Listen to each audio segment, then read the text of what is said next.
Araw-araw siyang pinapagalitan dahil palaging late. Pero wala ni isa ang nagtanong kung bakit.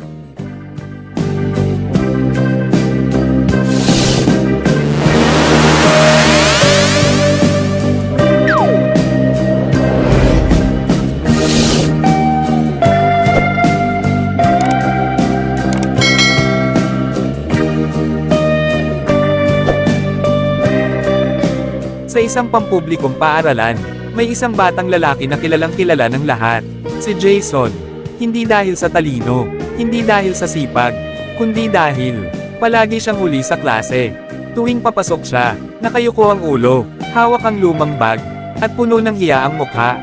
Jason, late ka na naman. Wala ka bang alarm clock? Tamad ka talaga. Tawanan ang klase. Iling ang guro.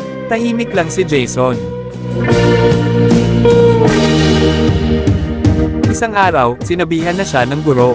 Kapag na-late ka pa ulit, huwag ka nang pumasok. Hindi siya umimik, tumango lang. Kinabukasan, hindi na siya pumasok. Nag-alala ang isang guro. Sinundan niya si Jason pauwi. Masakit na katotohanan. Bago pumasok sa eskwela si Jason, dumadaan muna siya sa palengke.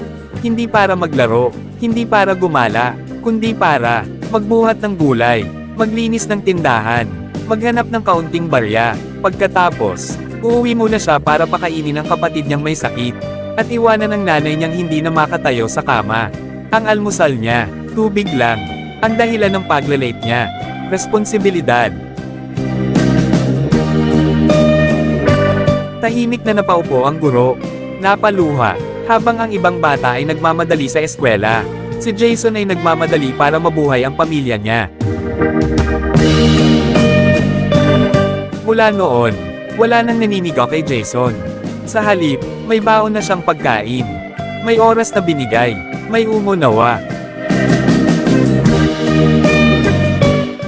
Hindi lahat ng nahuhuli ay tamad. Minsan, may pinapasan lang silang mabigat. Ang kwentong ito ay paalala na, hindi lahat ng mali ay kasalanan.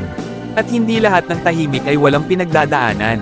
Madali tayong humusga, pero, mahirap umunawa.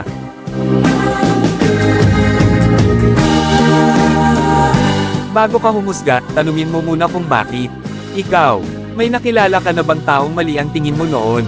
Pero nagbago nang malaman mo ang kwento niya. E-share mo sa comment section sa ibaba.